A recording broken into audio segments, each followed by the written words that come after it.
So are we going to shoot for like 45 to an hour kind of thing? Yeah. Okay.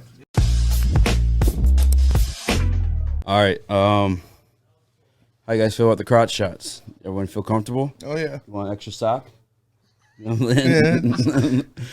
Buff it up a little bit. More than one.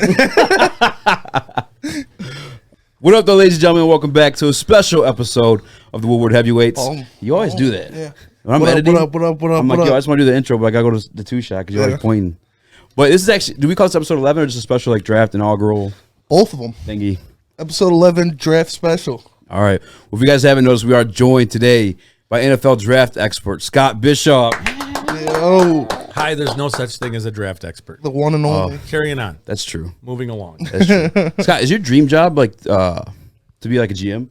You thought about that? Well, yeah. But, you know, there's a lot of dreams I have about things. This That are podcast getting unrealistic. weird already. Like if the Lions called and said, "Hey, we have a position for an intern to come in and pour coffee," I would go. Yeah. Oh, for sure. Thing. If you're the Lions, you need a coffee pourer, I could be that guy. No, that's a I'd love to do that. great point. Get in with the Mr. NFL Spielman, team do you set. need somebody to do like a spreadsheet or something for you? I'm your guy. See, I dream more of Zoe Kravitz. You know what I'm saying? Well, that was one of them. Oh, man. We're gonna get into it, man. We had I didn't really plan anything out because I like your analysis. I like you're a free thinker. Like you speak out loud as thoughts come. But I like that because it's like authentic. You know what I'm saying? And you get like you're not hiding any actual thoughts. With some people are scared to say certain takes, and I've been in that scenario too myself. Like the Jordan Davis #2 conversation we just had in the other room. That was a take I was scared to like ever speak into existence because I'm being honest with you, Scott. I wouldn't hate it based off combine numbers and pure size, but it sounded like in there you're not a big fan of it. No, not a fan of it. From a value standpoint, from a player standpoint, from a whole wide range of reasons, I think it would be a catastrophic type of pick. It just would. It doesn't. I don't know how much it would help them. They have Aleem McNeil. He is your nose tackle, one technique sort of space-eating defensive tackle. You took him last year, and they like him.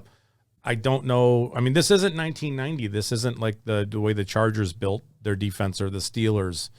You know, those teams that wanted to be really heavy, both on the defensive line and with their linebackers. It's not played like that anymore, and it's not even a knock on Jordan Davis. It's just it's not a fit here. We already got It's that just- guy. You've got a guy like him. I'm not saying McNeil is a guy who ran or runs like a 4.78, but you know, from a production standpoint, when you look at Jordan Davis and then you throw Devontae Wyatt next to him and you throw Trayvon Walker on the other side, and they're likely their best player is their other defensive end, and you got all those linebackers free flowing and running, and he's not all that productive.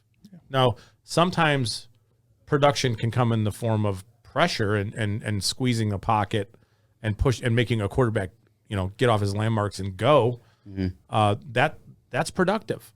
But from a pure production standpoint, the comparison between him and like and Ndamukong Suh is they're just not on the same plane. They're just not. So, no Jordan Davis. We got that out.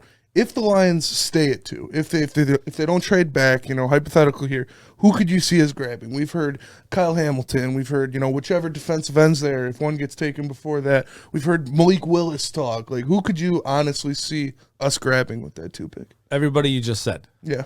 No, I mean, I think conventionally before free agency, there's still a lot to be determined, but my assumptions are that the Lions board would look like Aidan Hutchinson is probably the player they would prefer. And then it's if you miss on Hutchinson, do they like Thibodeau? I still do. Yeah. I think he's being crushed in the media for reasons where other dudes who might be very confident in the things they do and the way they talk aren't being crushed, if that makes any sense. Do you guys picking up what I'm putting down? Like Sauce Gardner. Yeah. Sauce Gardner's I'm CB1, I'm all this stuff, and they're eating it up. With Kayvon, they're like, this guy's full of himself. Because we talked about Kayvon because Eazy had a conversation with him, you know, exclusive conversation. And to be honest, like in meeting him, I did get those vibes. Yeah, like about his money, about it, you know, not really. Yeah, because I asked him point blank, I'm like, yo, I should have you sign like this Lions thing, and he was like, I'm not coming here. I was like, oh, Well, yeah. But I didn't know if it was a reference to the weather. You know what I'm saying? I don't know. I could have He taken probably context, is insinuating that he's going first. And yeah, there's You know what that I mean? too. Like there's yeah, there's an element of Yeah. that. Some of that stuff is agent driven stuff where hey, we need you to believe that you're going first. We need you to squeeze that issue. I mean, it sounds like he has off the field interests. It sounds like he's a smart guy. He's a very, very confident guy. Mm-hmm. I think if you're a certain type of guy and you talk that way, it maybe rubs people the wrong way. But if Yes. others can talk like that, and it gets eaten up. Yeah. Just I think what it is like if you're like no one sees you a threat and you're talking like that, it's like real cutesy. You know what I'm saying? But if you're like, I don't know, I think there's more of an issue of I hate to say this, but it's black. he's black. Yeah. And there's an element of he's got his own cryptocurrency and he wants to be. I mean, we heard it last year with Micah Parsons that he wanted to have his own clothesline. Yeah. There was all this stuff going on, and Justin Fields was There's some butt stuff too, though. just yes, there was. I mean, some of that. Yeah. But there's always this desire to knock certain guys for certain things while holding others up for the same things, and it's just. Sure. I wish it were different. I like Thibodeau as a player, just keeping it on the field. I think that some of the concerns about him, his play and his lack of effort and all that stuff. I mean, you remember what you heard about Justin Herbert coming out of Oregon. Yeah. You remember what you hear about Penei Sewell coming out of Oregon. It seems like sometimes the media just doesn't like these guys from Oregon. And he's a California kid. He went to Oregon. It's got to play itself out. But he does things. He does rare things on the field. And like I said, keeping it on the field, to answer your question, I think Thibodeau is probably, secondary option after Hutchinson. Trayvon Walker is absolutely in the equation. Really? As a big, powerful down defensive end because he is a big dude, super explosive. I know some people don't like his production too. At Georgia, a lot of the film shows him kind of getting up the field and occupying space and opening up lanes for their interior guys and their linebackers to run through gaps. Yeah. So he's more of a traits-based analysis with what he is as a player. But you're talking about a big, huge dude who really can move. And then the Kyle Hamilton stuff frightens me. I guess I'll and we have I'll have a lot of thoughts as we move into this, but safety at 2, especially him at 2, would be. I mean, if they're sold and all in on it, okay, but it would be something that would surprise me if they did. He would be one of the highest paid safeties in the NFL He if would they draft him immediately at 2. become a very highly paid safety. Yes. That's Can I ask this real quick about Hutchinson? Because everyone's saying he's census number 1. It's even coming out like Jaguars might take him. He's even an interesting situation that happened yesterday with the talking about Cam Robinson getting tagged again by them. But like him as a prospect, is it elite? Like put Hutchinson in last year's draft. Is he being touted and talked about in the same way?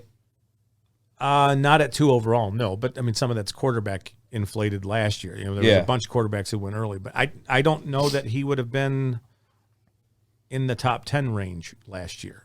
I'm not sure that he would have been. It's hard. It's always hard to take a class and throw it back into last year's class because trying to determine who needed an edge player.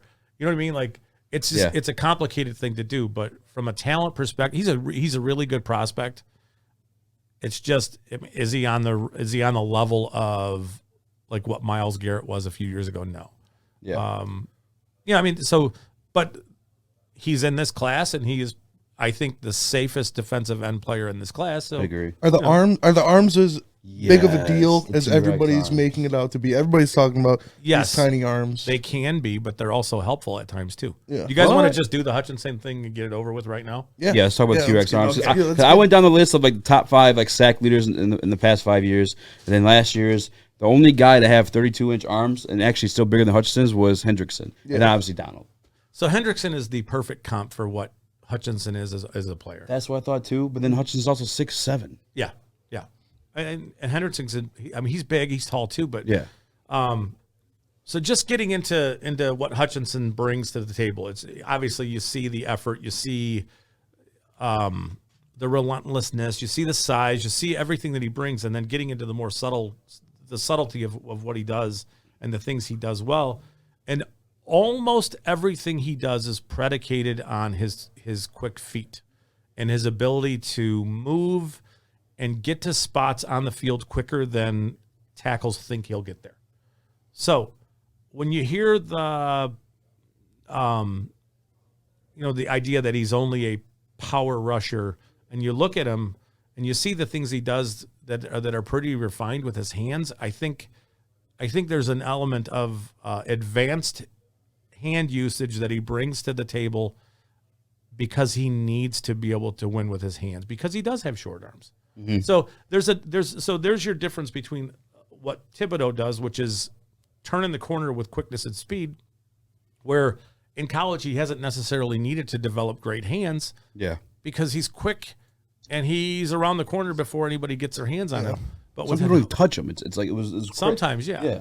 But with Hutchinson, he doesn't win quite that way, and he's 6'6.5". So there's more of his body to turn, and it gives tackles more areas to try to squeeze him past the pocket. Because he's not one of those guys who can bend and flatten, and when he turns the corner, a lot of these, like Harold Landry, will dip and almost touch the ground as he's turning the corner. Yeah. And what that does is it forces a tackle to reach and lunge at him, which makes them play without power. Yeah. Right? Hutchinson's not necessarily that guy. He does that kind of stuff. He'll reduce, he'll make the move where he'll reduce his shoulder and give them less of his body to make contact with. But what he does really do incredibly well is this inside swipe move or a double swipe move where it happens so fast where he'll take a lineman who's shooting their hands at him and he'll swipe them and get him off of his body. Step, dip, and rip, baby. He doesn't even need to rip because he's so quick and he changes direction so well that as soon as he swipes, he's by them.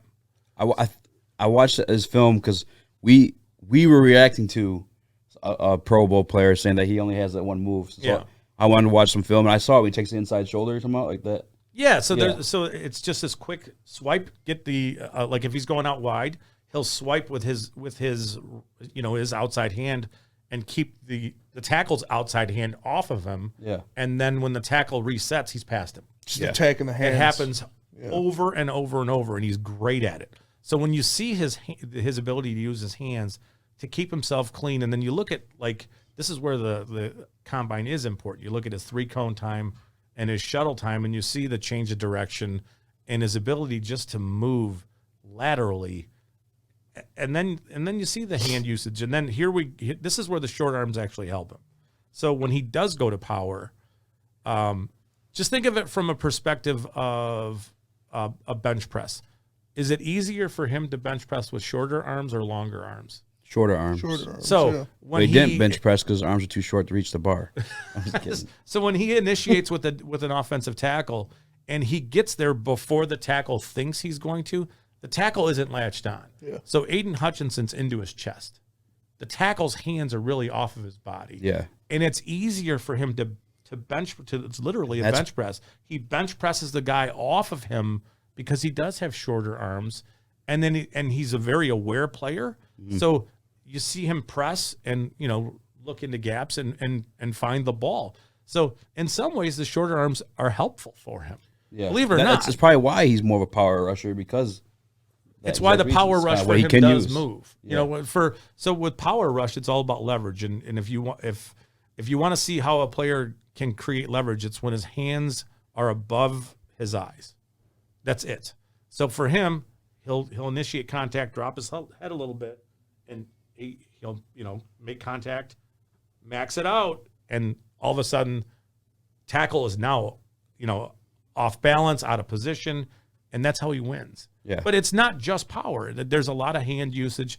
Now there isn't like it's not like he's going to beat you with a swim move. A spin move. He does the inside swim all the time.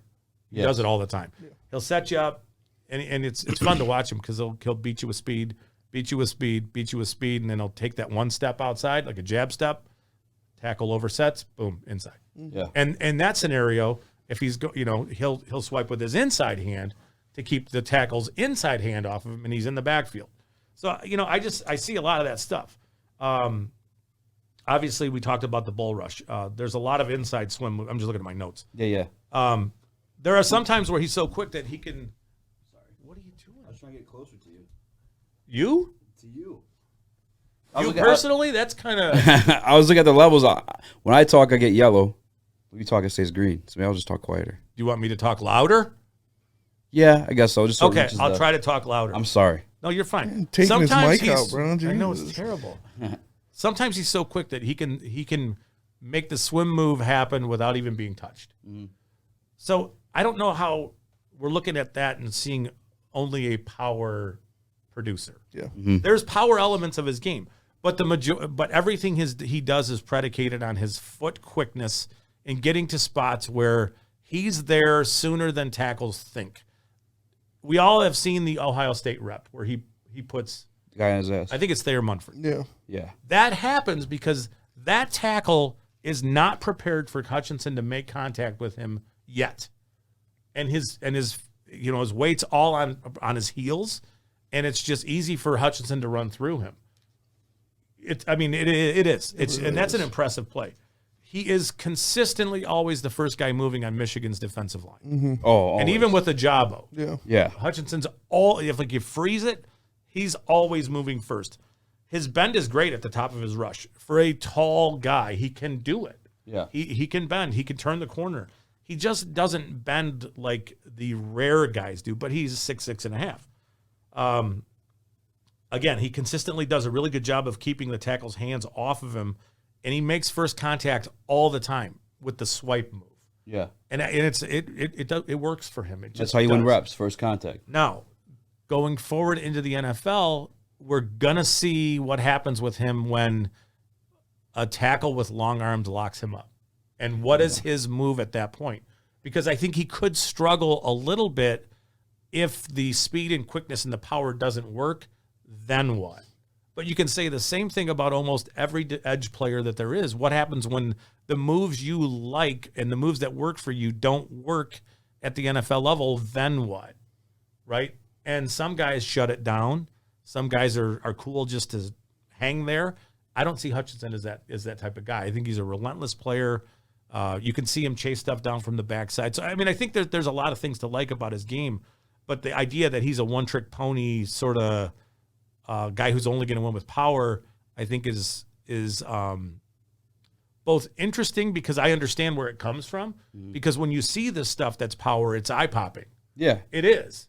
But the subtlety, the foot speed, the quickness, the swiping of the hands, the keeping, the understanding that he can't be blocked. This guy's not going to be able to block me if his hands aren't on me. Yeah. For him to understand that and understand it at the level that he does, it's impressive. Again, everything he does is set up with how quick he is. Mm-hmm. And I'm going to tell you, and I don't want to upset you because I think this is going to upset you. I'm sorry. Damn it. Already we begin. He ran so I'm just going to ask you. 4.74? No, his 3-cone and his short shuttle was faster than a very highly coveted player in this class. Kyle Hamilton. Yeah. I mean, Aidan Hutchinson ran a faster 3-cone and short shuttle than Kyle Hamilton. Think about it. Now, what does that mean for an edge rusher, though? Change of direction. Change of direction, the ability to go here and inside. The ability to go inside and outside and around. Change of direction. It's really important for him to be able to cut around a tackle with speed and then almost to get to the quarterback at 90 degrees without having to round that out. You know what I mean? Everything at the edge position is trying to reduce the amount of ground you have to cover to get to the quarterback.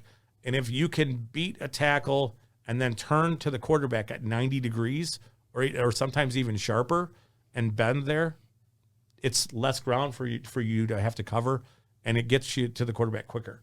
That's the 3-cone shuttle stuff, the changing direction. You can see it on film when he does go outside, back inside. That's all the shuttle stuff, the 3-cone stuff, where it's go right, go left. You know what I mean? Like there's a lot of that. So those are impressive numbers. His agility's off the rails, crazy good, and you can see it. It is. Well, the number, yeah, you saw it in the combine. Yeah. So some of that stuff is apparent on film. You can see him change direction. You can see all of it. You know, he would be again. I don't know that he's going to be a top 5 productive pass rusher sack wise, but he's going to pressure. He's going to defend the run. He's going to play relentless for you as a 3-down guy. He'd be a really nice player for the Lions. That's what I was going to say. I noticed on his film and like seeing, talking about his lateral quickness, seeing him go out and get running backs in the flats, seeing him chase down run plays from the other side. Obviously, everybody falls in love with, rushing the passer because that's where you get paid the big bucks. That's what affects the game the most. But little plays like that really impressed me from Aidan, and I think that's definitely a good element that you need, especially when you're playing that rush end. You got to set the tone, and you need to help out on those screens and stuff like that. Absolutely, and you can see him. One of the other really good things about the way he plays is his general understanding of offensive scheme. Yeah, and what teams are trying to do. Yes. And you can see him. You can see him like on. He seems like a tape guy. Yeah, so you can Good see him on like cerebral boot guy, action yeah. plays Yeah. where a quarterback is trying to bait him into kind of just squeezing down a line a little bit with like a fake handoff, where you can see Hutchinson say, hold his gap. Gap integrity is a big thing, and he'll hang there, and then he's quick enough to get out and disrupt plays. So you can see him read and react, run versus pass. It's an important thing for edge players. And he's a total package. It's just in this class, he's not. I wouldn't. The expectations aren't that for him to come in and be Wreck the league. Yeah. I don't think that's a super realistic way to think about Hutchinson. The way I see him as a high floor, low ceiling, very productive player for you, but production might not come in the form of sacks. Yeah. If that makes sense. Yeah. Now back to Jacksonville. Jacksonville tagged Cam Robinson yesterday, and I'm not sure. I know everybody freaked about it and just automatically assumed that they were going to go Hutchinson. But I'm not sure that changes the dynamic of what really is at play. They gave a guy that they tagged last year another 1-year deal. Yeah. Yeah. That's not committing. There's no commitment there. There's a crap ton of cap space, like you said. Like They have a ton of cap space. might It just almost move him feels to the right. You still want long-time protection for your franchise quarterback that you just drafted. You want a guy he can They mesh have a guy with. they took 2 years ago, Walker Little from Stanford, who was a developmental player who looked fine for them last year. But and this is where we have to trust that Doug Peterson and company knows what they're doing. Yeah. If they really believe Walker Little is their left tackle of the future, and he is, then I can understand them tagging Cam Robinson, potentially trying to trade him, or at least knowing what they have with him and letting him play for them for a year. But there's certainly no commitment. They have Jawan Taylor playing right tackle for them, who's in the last year of his rookie deal. You have Cam Robinson, who you extended for a year, and Walker Little, who was a second-round pick last year. That's it. Yeah. And I just don't see how picking at one and having the option of Evan Neal or Ike Makwanu, at this point, even with them tagging Robinson, I don't see them passing on a tackle just because they tagged Robinson. I don't see it. Yeah. Now, if we find out that they signed Robinson to a 3-4 year contract where they're committing to him, or we find out that maybe they signed Taron Armstead in free agency, totally different thing. Because then you're committing to your left tackle, and then it opens the door for them to take Hutchinson, which I would understand them doing at that point. But for right now, I'm not sure that changes the tone of what the Lions will be doing on day one. The Georgia game, was it just like pure execution? Like was it just like elite execution by the Georgia offensive line, or did he come across some SEC talent that he's going to see in the NFL and kind of got worked a bit? He did get shut down, but they slid their protection to him the entire game. They double teamed him the entire game and chipped him the entire game. So, they recognized very quickly that he was the guy they had to block, and they did. So that's where some element of production comes into play when,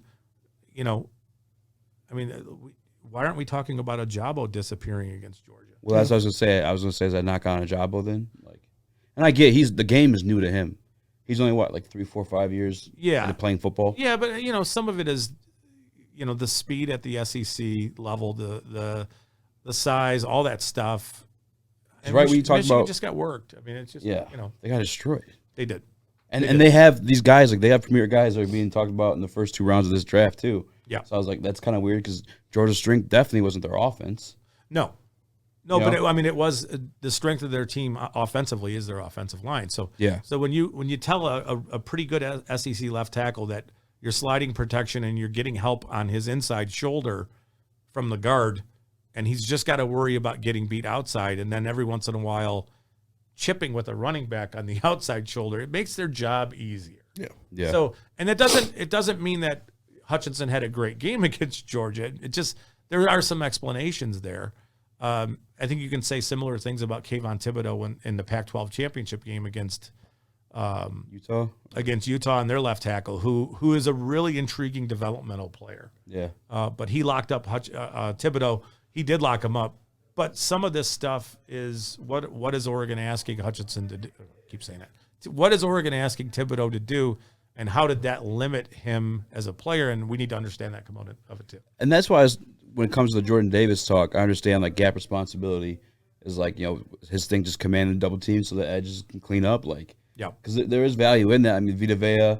Absolutely. There Sue, like Sue's never been like, he had that amazing year here. The sacks came out of it, but like a lot of his production was just causing like ruckus, wreaking havoc, getting other guys the opportunity, squeezing the pocket and forcing the quarterback to vacate the pocket from the interiors where defenses win now. So I understand the Jordan Davis love. Jordan Davis is going to be a good player. Just for the Lions where they are with Aleem McNeil already in the fold, and Onwuzurike in the fold, I would tell you that I would want Devontae Wyatt and his skill set as a penetrating 3 technique. Because he could pass rush too. Yes. I would want him more than I would want Jordan Davis. Maybe that's a hot take, but that's just no, it's not. And to be honest with you, like, I think we had this discussion a couple weeks ago too. Like, I don't care about drafting defensive linemen over and over again because like it's a rotating piece. You know what I'm saying? Like, we're talking about Jim Schwartz when he was here. Like, he's notorious for that. Fresh bodies. So what happens when you get pressure from the interior? What does a quarterback then do? Scurry to the outside. Scrambles right into your edge players, which is what, if we look at the Rams and you look at them with Von Miller. Lloyd. Yep. And just with what Aaron Donald is able to do, collapsing the pocket and forcing quarterbacks to leave the pocket and run into pressure, there's a component of, that's the way you want to play. Yeah. Yeah. So who would you say is your favorite overall prospect in this draft? If you could pick one guy that the Lions could give, regardless of position or where he's going, who is your favorite? You were pouring that coffee. Brad Holmes. Pouring that coffee. Scott. Brad Holmes. That's Scott. Who do you want? Who do you like? What F do we do? Yeah. Wow, that is a really interesting question. I mean, can we talk about the quarterback real quick? We could talk about quarterbacks. Ooh. So I don't want a quarterback, but we could talk about quarterbacks. So tell him why. Well, I mean, I understand. If there's a reason, if you're gonna swing and miss on a draft class, and take a quarterback, this would be the one to do that with. Just because, there are better pass rushers that are going to be in the draft next year. I'm not saying you're going to be in a position to take them, but there just are. Like Will Anderson from Alabama would be. He would be the first pick in this draft, and it wouldn't be close. Yeah, he would be. Yeah. I think Malik. So this is not a hot take. Malik Willis should be being talked about as a modern version of what Michael Vick was when he played in the NFL. And I would ask people to stop rolling their eyes and screaming at me and just to think about what Michael Vick could do in today's NFL with his ability to move and with the arm strength. Now, Michael Vick was never an accurate quarterback. Who, Vick? Yeah, 8.5 hands, right? I was joking around. Okay. Though. Yeah.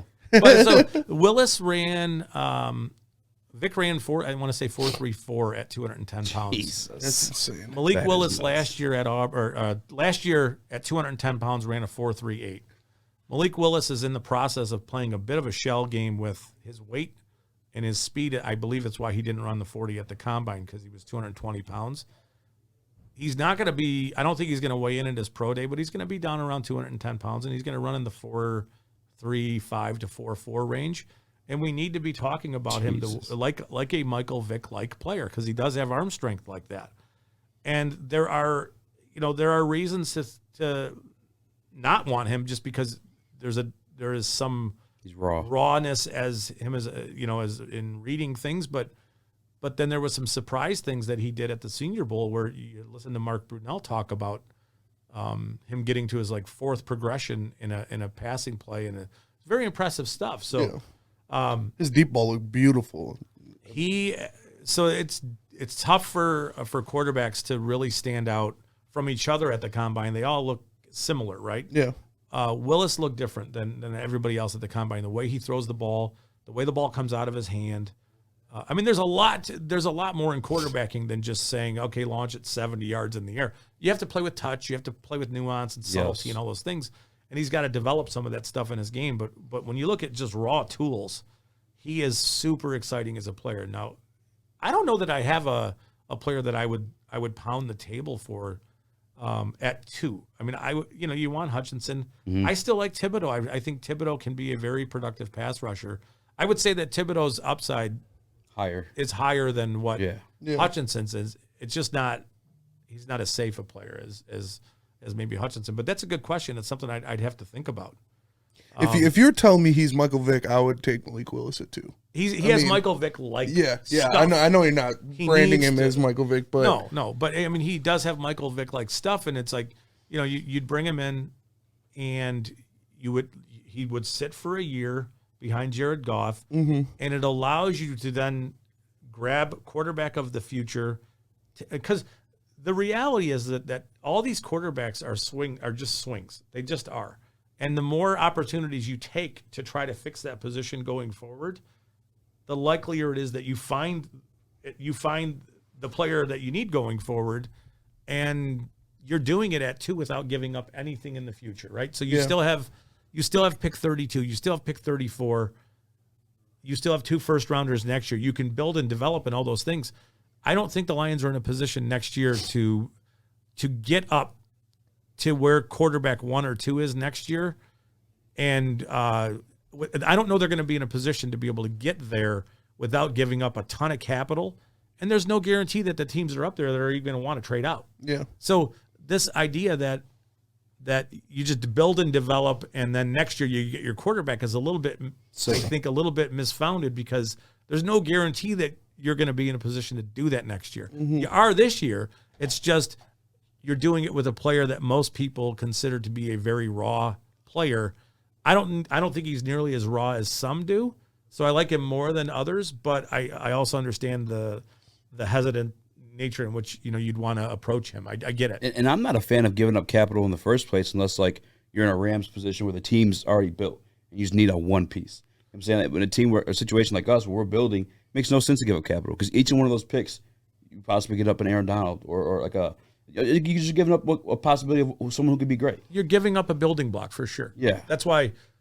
Football's a team game. It is, and that's why taking him at 2 this year and not giving up anything, he's right there for you, makes some sense. Yeah. Now, do I think it's the right way? No, there is no right way. There's you can build and develop and then go find quarterback. It's hard. I think it's really hard to build and develop and find quarterback in the draft that then works out. A lot of quarterbacks don't work out. Yeah, they just don't. They don't. Now, if you're saying that they're gonna follow the model of what the Rams did or what Denver did yesterday, jeez, yeah, and they're gonna in 2 years put together a really solid roster and then trade a bunch of stuff for a quarterback, okay. But that's in the future, and it's like we don't know. And I think that was Denver's like last chance. Look at all the swings and misses they've had with quarterbacks. with Brock Osweiler, Paxton Lynch, with Trevor Siemian. The list goes on. All of them. Tim Tebow. You could talk about that for an hour alone. Yes. But it's tough. They gave up so much. 2 firsts, 2 seconds. But they have a team. Noah Fant, Drew Lock. They have a team where you could just add a piece like Russ. Yeah. And you're looking damn good. Oh, for sure. They have signings, and you're probably in a Rams situation. For sure. Yeah, I mean, think about being in that division now in the AFC West, and you've got Chargers. Wilson, you've got Mahomes, you've got Herbert, and you've got Derek Carr. And it's Yeah. like, wow, Yikes. that's loaded. Yeah. Yeah. It is. I mean, and then there's Burrow, there's Josh Allen. Yeah. Where does Jared Goff rank in the NFC quarterback standings now that No, he's all of been them, down. high. now that all of them are in the AFC? Oh, yeah, that's a good point. So I mean, that brings up a really interesting conversation. Like, the end goal is to win the Super Bowl. Yeah. Yes. Yes. You're going to have good enough quarterbacking play to beat one of those quarterbacks. You are. Mm-hmm. And Jared Goff finished the season great last year, and I think a lot of that was him getting more familiar with the pieces they had, and Josh Reynolds coming in, and all that stuff. But is Goff the guy who's going to take you, over the top? No. No. So at some point you're moving past him and on from him, and it's a nice year to be able to draft a quarterback and let him develop, and sit for a year. But I also understand that is a very risky thing to do, and I'm not sure Holmes and Dan Campbell are going to do that. In terms of like raw ability, because I know he's raw, but like give us some cases and scenarios where someone was taken as raw as Willis and was refined to Josh Allen. Yeah. I mean, Josh Allen was a really, really inaccurate passer in college, in high school and college. He just was. What he has done is absolutely remarkable. Mm-hmm. It really is. He is a little bit like the black swan where you can't, nobody should be chasing Josh Allen because I love what Josh it's remarkable. But Yeah. to go from looking super inaccurate all the time at Wyoming to the way he looks now it's incredible. Mm-hmm. The leaps that he's made. It's really hard. It's hard to find a player who's very inaccurate at college who then improves that much, at the NFL level. It just is. Is there any other examples like other than I guess Josh Allen? Like is that like you said, Black Swan? Is he the only one, or like? I mean, some guys get better and they do, they incrementally improve, but generally speaking, I mean, we all need to understand that taking quarterbacks early is a much more likely to miss than hit type of thing. Even looking at last year's class, like, did anybody think Trevor Lawrence was going to look as bad as he did last year? Yeah, I kind of. I mean, he went to a horrible place. The team was crap. And I don't think they even considered the things that he does well. But, I mean, Zach Wilson had moments where he looked bad.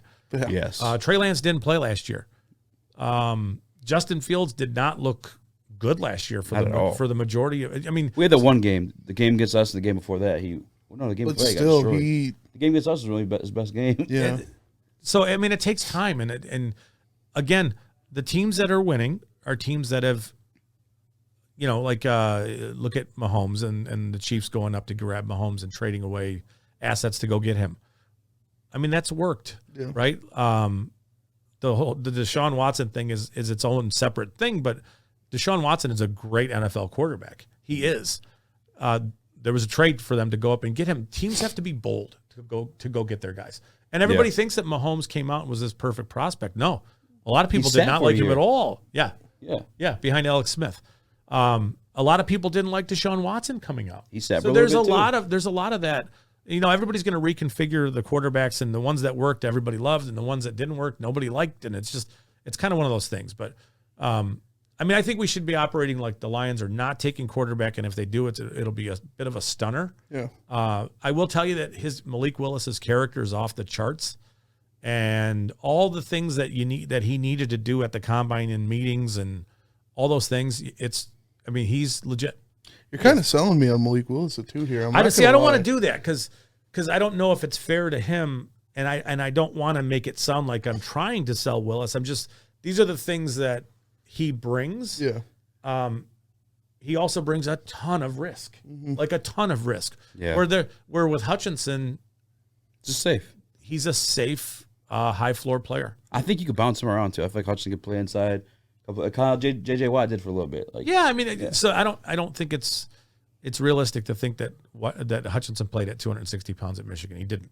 He played heavier. So that's where the Trayvon Walker stuff is super interesting because he played in in the 290s. 5-inch arms, too, Yeah, man. and he played in the 280s, 290s at Georgia, and with him, you could, he's crazy athletic, but he also can get big enough that you can, get him closer to the ball, and it's going to be interesting to see how it plays out. I mean, the combine was great this year. It was really interesting to see how fast everybody was. Yeah, except for Kyle Hamilton. Except for one guy, and it The really whole class was fast. Except for Kyle Hamilton. So it brings up a question about He has a pro day still, all right? he does, but I had to know. why does everybody run so fast? And I'm not saying he had a bad combine, because he had a really good combine. He's got really good measurables and all that stuff, but he did not look like the super rare guy that everybody thought he would. He just didn't. And so there are questions. And then you look at the splash plays with him on film, and some of those are, there's a play he makes against Florida State where the Florida State quarterback rolls out of the pocket and throws like a lollipop punt, and Hamilton's lined up on the far hash, and he sees it, diagnoses it, rolls to the middle of the field, and then as the quarterback rolls out, he runs to the sideline and he picks off the pass. Such a sexy and it's play. a nice play. Such a sexy play. It is, but I would ask you to rewatch that play and look at the throw that the quarterback did. And I do completely understand that. For me, what gets me going, turns me on, is the read. You know what I'm saying? For me, even and that is an absolute garbage play by the quarterback. 100% agree. And there's no debate in that. Like, that guy was trash, and you're not going to see it in the NFL. No, unless you're playing Mitch Trubisky, who's about to get a big contract. But it's unbelievable. Yeah, but just the instinct, the read. You know what I'm saying? That's what I like about him. He's big enough to come down to the box, maybe even play like a linebacker in dime coverage. You know what I'm saying? Yes. Now he will lose when he covers slot receivers. You can see him lose because he has really long legs. And even at the college level, the first couple steps in a slot receiver's route, he is beating Hamilton. Now, his stride is long enough and he's fast enough to catch back up. But in the NFL, I think he's going to stay losing against really quick, shifty slot receivers. That's where I have some hesitation with him.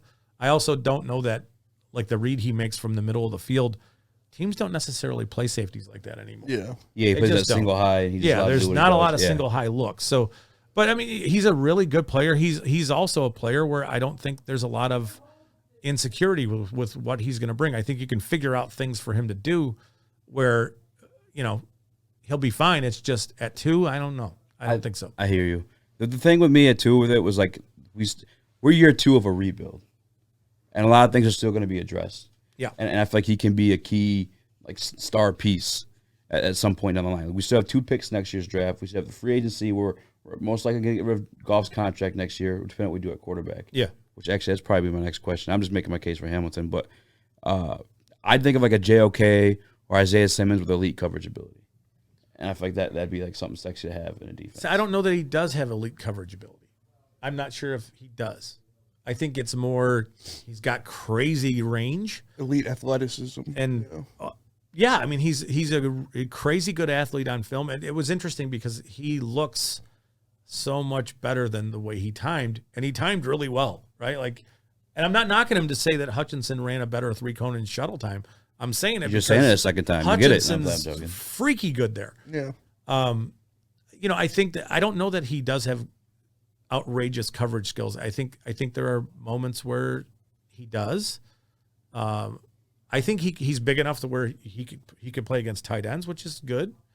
I mean, if you ask him to cover like a Hunter Renfrow out of the slot, he's going to struggle. He just is. Yeah. So don't ask him to do that, right? That's what I was saying. But there are other safeties in this class, like Brisker. Brisker is. I love Brisker's game. He will come up and punch you in the mouth. He's a very physical player. Jalen Petrie from Baylor is another one. I really like his game. Kind of a do-it-all Swiss Army knife for them. And, we'll see what they do in free agency. I'm kind of hoping they sign Marcus Williams and get him here. Really improve that defense. But you still need another safety. Yeah. So between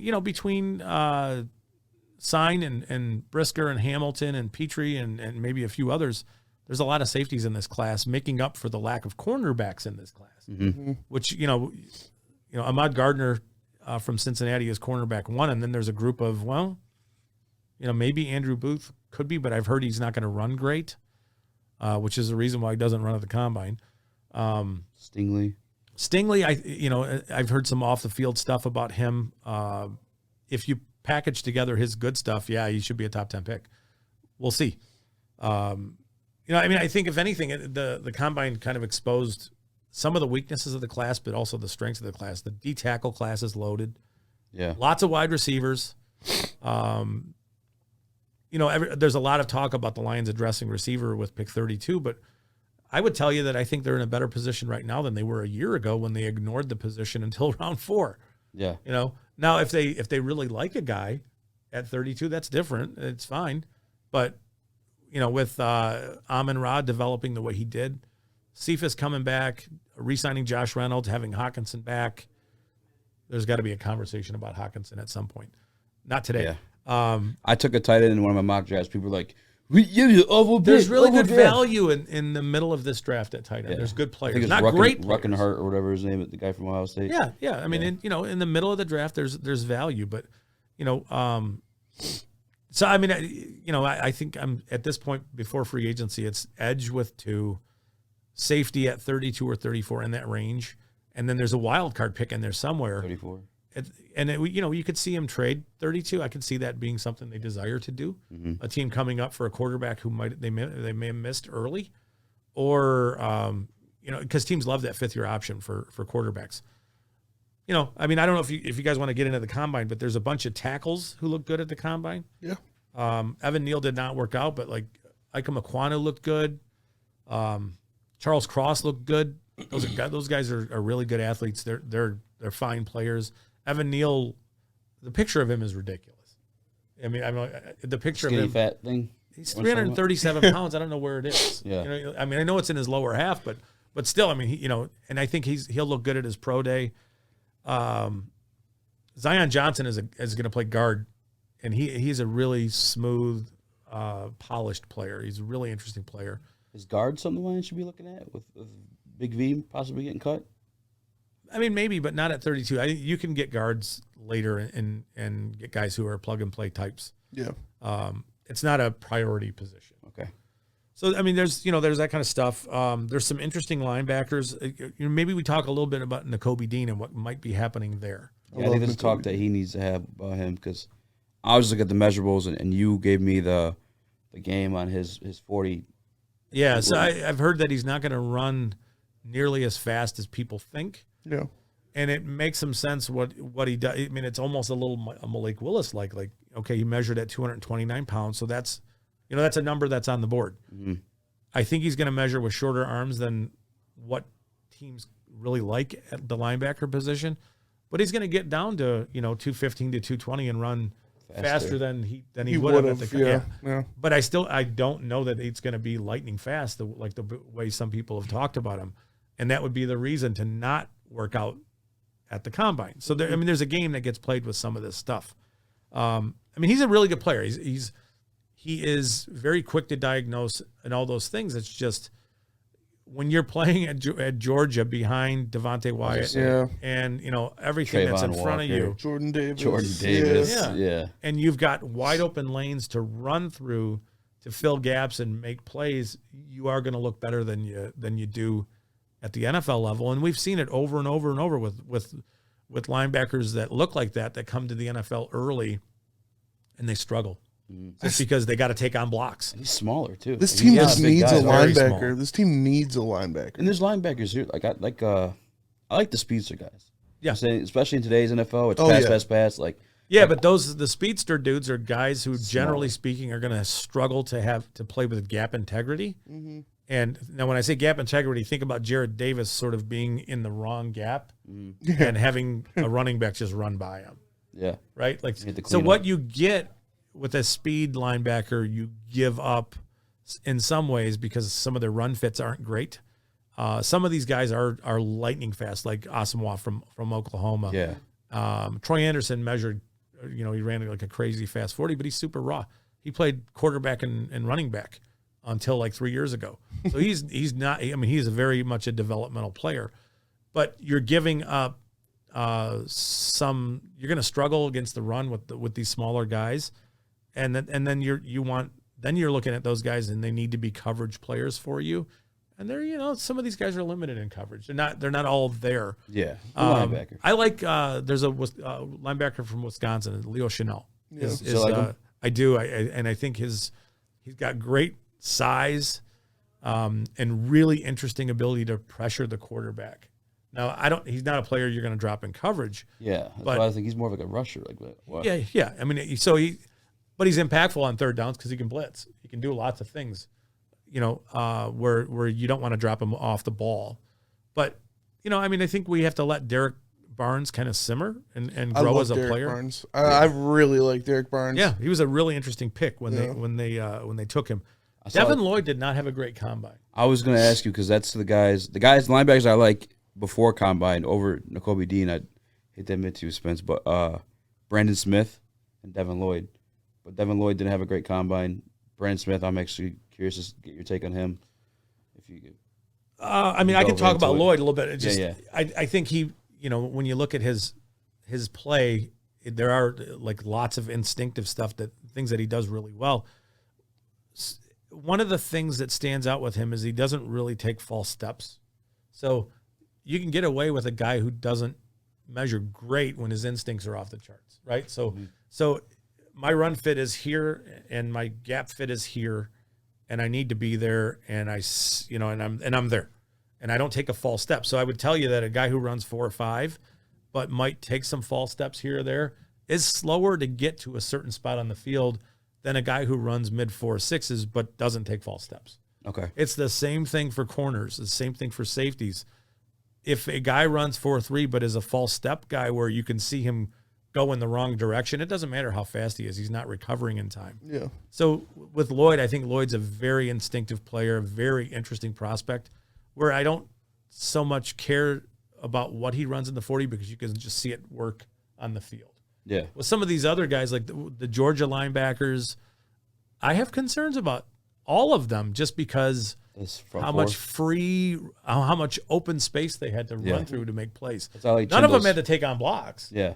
So, it's going to be interesting to see what the Lions do with that position because I think that's a position in need for sure. I do like the idea of pairing one of these, fast coverage linebackers with a Derek Barnes, with a guy, a bigger guy, a thumper that you can get in there, and he can be your run guy, and then you can have another Barnes guy thumper. That's going to be your sideline to sideline, coverage quick guy. And so if if Barnes becomes your coverage guy, you need a thumper. Yeah. You need a bigger Leo Chanel type who can work inside the box and win inside the box. Now box linebackers are a bit of a dime a dozen. You can get them all over the place. It's just Chanel can rush the passer. Yeah, which is where he brings value. I'm really intrigued by his value. With him, I just see I'm just concerned about his coverage. Chanel, I wouldn't watch him.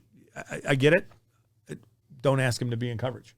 Yeah, you know what I mean. Let Barnes be that guy. If you think Barnes isn't that where Barnes struggles though, his coverage? Barnes is very athletic. Yeah.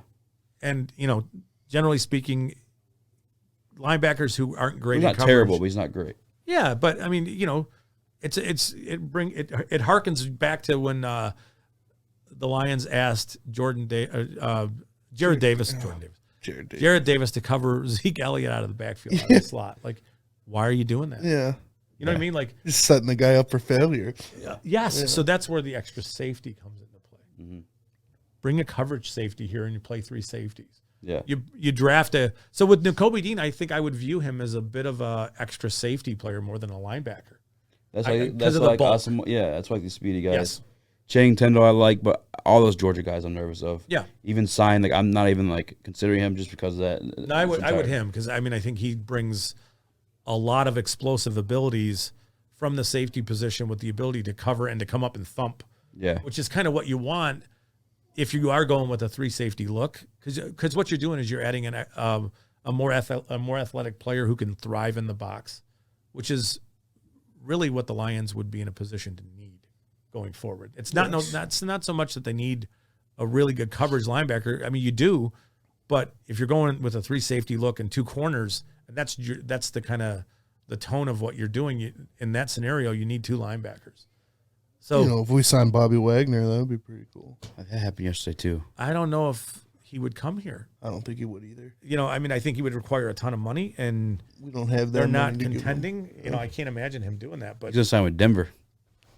who knows? I mean, you know, I love Bobby the Wagner. interesting thing about where the Lions are is that from a culture fit and playing for certain coaches, Bobby Wagner could come here. Yeah. Yeah. I don't think he will, but I know that the Lions are they're gonna start pulling free agents that they haven't been able to in the past just because of what you know, the coaches that are here. Oh, for sure. And some of the culture fit that is here.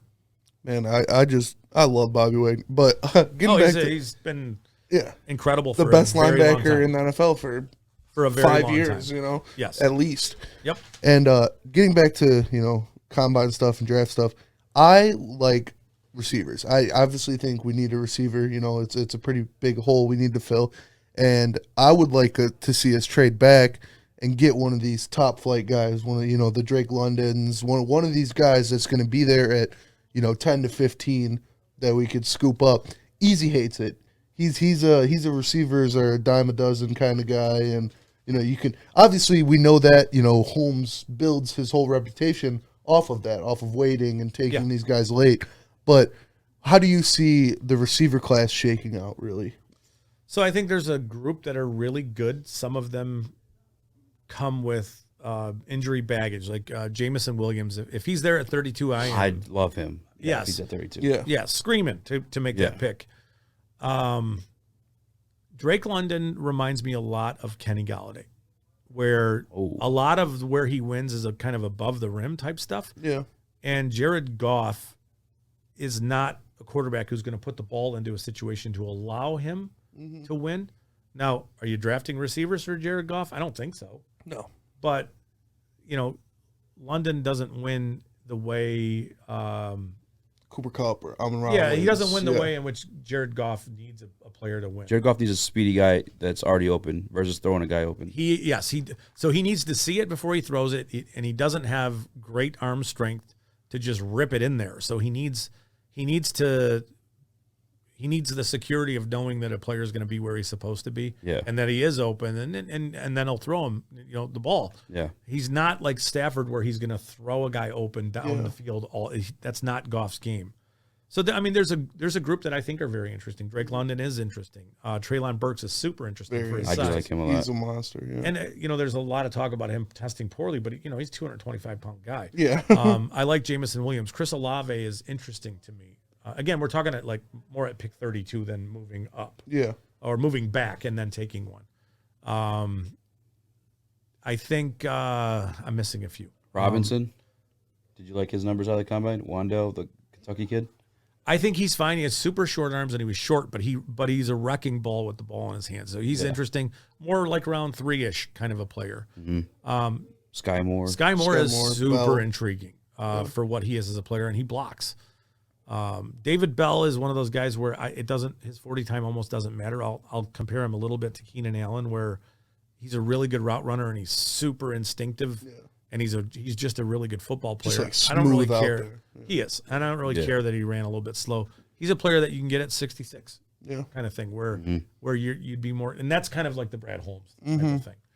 Obviously, like Garrett Wilson, I missed him. Garrett Wilson yeah. is another one where you would say, you know, he's not going to be available at 32. Christian Watson. You like him. Christian Watson, really intriguing study because of playing at North Dakota State and them being heavy run and heavy power and not seeing a lot. Their quarterback play was awful this year. So it's hard to get a great vibe for what he is as a player, but you know, he blocks and he tested like a freak. I mean, he really did. 6'3". He was 6'4", 208 pounds, and he measured crazy good. Calvin Austin from Memphis, same thing. Super quick, super fast. So there are options for them that I don't think they have to Trade back. I don't think they have to do that. Yeah. And in fact, I don't know that there's a can't miss guy in the top 15 where you would say, let's do that. Yeah. Right. So I think 32 is 32, 34 is right in the range of where if they really love a guy, yes, I could see it, but I could see them waiting around. Okay. I could. Yeah. And there's a huge group Yeah. of wide receivers that are quick and fast and run good routes and all those things. It's like that every year. That's why I say they're a dime a dozen. Well, yes, but the really, really elite ones are not. Like Yeah. Jamar Chase is not a dime a dozen. Justin dude. Jefferson, Jefferson was not. Well, look at, like- Waddle was not. Well, look at the NFL and how that translates to the success of a team. It's not always necessarily there. No, It's just highlight plays. pretty Yeah. much. I mean, football's won in the Waddle trenches. caught 100 plus catches last year, but it didn't really translate to the Dolphins winning games. Yeah. Chase is a whole different. Yeah, animal. He unlocked the entire offense for them. Yeah. But he made T. Higgins And I better, think too. part of that was their chemistry too, coming Absolutely. from LSU. Yes. Brought into the field. That's why So they took him, because For sure. anytime anything broke down with those two at LSU, Yeah, it it's turned It's like into a fuck it, huge he's play. down. Yeah. Yeah. And I love that. He's Like, open. that was awesome. Yeah. Yeah. I want to ask you this, and I'm sorry for not asking it earlier. I'm falling in love with another light skinned person. Is Desmond Ridder. Oh, boy. Why isn't there hype around him? The kid's a winner. I feel like you watch him play, he just makes the right read. Like, I take the Senior Bowl for instance. Sloppy offensive play. Yeah. Guy's only been like there's no chemistry, right? But Yeah. he always just found like the right read and just made it. It's boring brand football, but sometimes it can be winning style football. That's the key. I think you just said the word with him, with his play as a quarterback, as it's for as well as he tests and as fast as he is on all these things. There's not a lot of like, Yeah. wow there. Yeah. And and there's a little bit of the same thing with Justin Fields last year. I know he tested crazy fast, but it's not like he escapes the pocket and runs all that much. Yeah. Right. I think Ridder is maxed out. I think Ridder is really where he is as a player. I don't know that he's a real accurate quarterback. Yeah, that's why He's very athletic and I think he works on his game, and by all accounts he's a great team leader and all those things. If the Lions took him at 34 or 32, there'd be no reason to complain about it. Yeah. It's a swing at the fences. It's something that they're going to need to do. It's just I do think that he's a little bit limited in what he will be in the NFL. I don't know that he has great arm strength, and there's a lot of times where his accuracy is not what you'd want to see. But I understand it with him. He did make that Cincinnati offense go. It's just I think he's limited. I do, and I'm not trying to be negative about it. limited in like I guess in what way, like a Jared Goff kind of way, like. I don't think he's nearly as accurate as Jared Goff is. Oh wow. So, Is there a pro comparison for him? I'm horrible. I'm horrible at the comp Yeah. game. I think Goff is a very accurate passer. He just needs a specific set of circumstances for him to be comfortable to throw the ball. Yeah. Where Ridder is similar to Goff, he's got less similar accurate. arm strength. He got similar stuff. I just don't think he's nearly as accurate as Goff is. It's crazy. And I worry. He's accurate enough. He's a very accurate passer. It's just he doesn't throw with anticipation, so he's not going to throw guys open. And Ridder doesn't either. He doesn't have a big arm. Where it's one of those things where you'd have to create an offensive structure around him, which would be very much short rhythm throws, which are you said the word boring, and it's crazy to say. Well, a little bit. I just think that there's not big upside, and if he even if he does reach his potential as a player, is it helping you all that much to get over the top? We just talked about all the quarterbacks in the NFL that you got to beat, and you're going to do it with a guy who doesn't give you a ton of upside. I think you would have to have such a great team built around him for him to work out that I don't know. Okay. And my thoughts on him aren't all that, they're not completed yet. So, Yeah. So I feel like it's almost a disservice to him to talk about him that way. But to this point, that's what I've seen, where I'm not in love with what he brings to the table. Okay.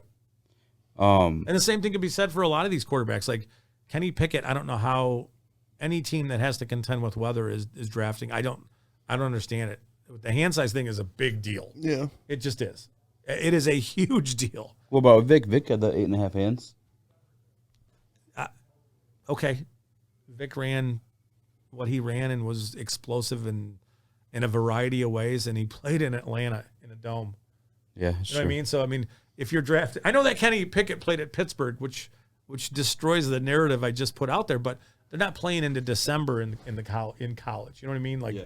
So this is a guy with a bunch of fumbles at the college level. Jared Goff he's smaller hands. He has 9-inch hands. He These fumbles a tiny lot. hands. Whopper Jr. hands. Yeah. So I mean, there's, and I'm not saying you negate a guy just simply on that, but it's a bigger deal than people who have poo-pooed it. And There's pretend it a doesn't exist. reason nobody in the NFL has hands that small. There is a reason. Yeah. Yes, yeah, for sure. And there's a reason why he wears 2 gloves, and Yeah. That's why I was with the Hutchinson arm thing, is I was looking at the correlation between like these top edge rushers. Yeah. All got the long ass arms yes, versus. yeah, for sure. And so they're back to Hutchinson. There are going to be things that limit the arm length is going to limit him in some circumstances. Yeah. But it is not a total detriment because of the way he plays, because of his foot speed. Pick. Now, if he was slow or an average athlete, he would not win. He would not win at the NFL level. Yeah. Because he's not going to get off blocks.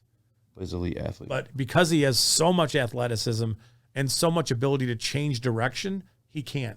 Yeah. So, I mean, when you look at the full package, yeah. Fudge. This isn't pertaining to the draft, but I'm not as familiar with this gentleman, Marcus Williams, who you spoke about earlier, the safety. What's the value of him, like, and what kind of safety is he? Does he play a box, or is he like? He's a do-it-all type. coverage? I think he's more a coverage player, in the box kind of a player. But he can play everywhere. But he's young. I want to say he's 25 or 26 years old. Mm-hmm. He is not a guy that you're bringing in for the last hurrah of his career. He's a developmental piece that you would bring in. So you bring in Marcus Williams, and you have, let's say you draft a safety at 34. Let's say you take Jalen Petrie at 34 or Brisker at 34. Like and maybe you re-sign Walker, and it's like that combination of players gives you so much versatility to set up the rest of your defense. He is a foundational piece going forward. One of the biggest things that happened yesterday is that he did not get tagged. Lions fans should be thrilled that he did not get tagged. Yeah. Now you look at the connection between him and Campbell and him and Aaron Glenn and everybody that came from New Orleans, and I think we should be hoping that the Lions sign him. That's a big deal for the Lions. I don't think we afford it. I'm looking at like the $19 million in cap space we have now before signing a draft class. The cap is Josh Reynolds. It's an illusion. It's an illusion. They can do a variety of things to open up cap to spaces. Move money around. I just think like the only way like it gets done is we kick the can on golf, which hurts us. You can cut. On, my guess is you could cut Trey Flowers and come up with enough money almost there. Yeah, Trey Flowers to sign Williams for. And remember the way they structure contracts is you can make a contract real free and easy this year. You could pay a guy for 4 or 5 years and make this year's cap hit low, and kick it down the road that way. Yeah. So the cap is it's a complicated thing, and yes, it matters, but does it matter as much as people think? No. They have enough money to do it. They have enough money to sign him, to obviously they brought back Reynolds, to sign their draft class, to do a bunch of different things, and to go get more. They have enough money to do that.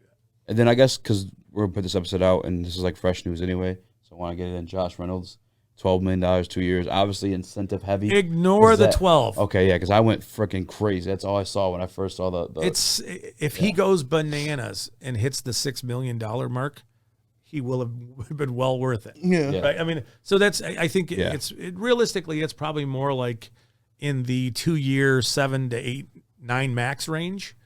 I don't know how much guaranteed money there'll be. Lot, but yeah. Not for a guy who did what he did for their offense. You can correlate it. You can look at that offense and how bad it looked, and when he comes here, what he did to open up their offense just by being here. Just by being that deep threat, being able to take the top off of the defense. There's your security for Goff. You can see it, right? And you can see what he does. He knows. Yeah. For me, I attributed that more to, well, I guess Reynolds too, because speaking of Braylon, he was like, Reynolds came in and he was able to let these guys know how Goff wants them to come off of the routes and stuff like that. Absolutely. And I thought Ben Johnson was a big key. Yeah. In that too. Yeah, but I mean, whatever they did the back half of the season, there's no reason to go away from it. Especially if I don't think that's a lot of money to pay a guy who probably is wide receiver 2, 3 for you, but who offers so much consistency and and year to year same stuff, right? Yeah. So the idea and the hope is that somehow they end up with a wide receiver 1 to fit in front of him, to fit in front of Amon-Ra, and then you've got whoever that guy is. Then you've got Amon-Ra, you've got Reynolds, you've got other pieces. You've got Quintez Cephas, you have Hawkinson.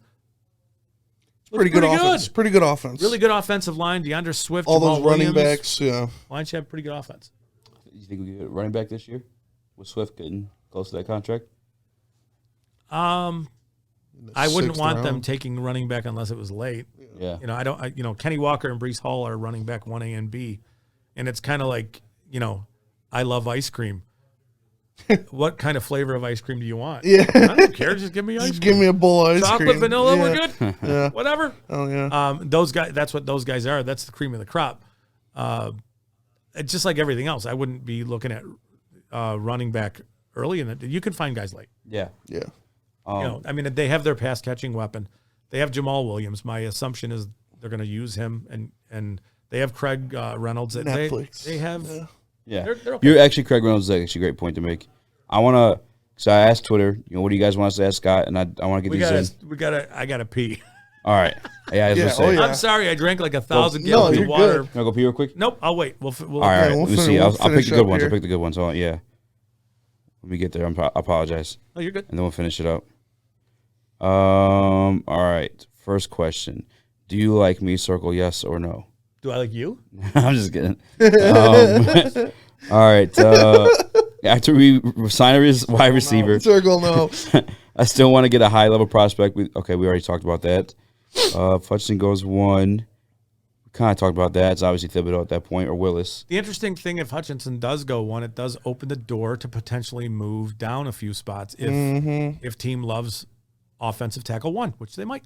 Yeah. After the combine, how much legitimacy do you give to Trayvon Walker at 2? Enough that it's gonna. Enough that it's gonna force you to rethink. When they come out and they talk about going to a 4-3 defense and looking at how explosive he was, at how big he was, there's that puzzle. Those puzzle pieces do fit together. Now, do I think it's enough to say he's in the equation? No, but it's not unreasonable to think Hutchinson goes 1 that they might not if they don't like Thibodeau that he, you know what I mean? It's Yeah. I don't know what I just said, but It's like a hopscotch. Yeah. whatever. Words. No, the pieces of that puzzle do fit together. Yes, Okay. they do. But do I think that's the puzzle the Lions will go with? No, but Probably not. it's not something we should ignore either. Yeah. His ability to look the way he did at 275 pounds, plus to max to get bigger, Yeah. and play with power and all the heavy hands and all that stuff. 35-inch We arm. need to be thinking about it. Yeah, for Yeah. sure. Scott, appreciate you, man. Thank you so much. Thank Honestly. you so much. Awesome, man. for I the can't wait to wisdom. do it again. Oh yeah, great. definitely. We're definitely going to do it again. Thank no you, problem. Scott. Thank you Thank you. guys. Thanks for the Hit that for the like love. button. Hit that like button, subscribe, and we'll catch you later. Next time we'll talk about Kate Cunningham. Give me some ganja. Give me some ganja. Give me some ganja. Give me some ganja. Give me some ganja. Give me some ganja. Give me some ganja. Give me some ganja. Give me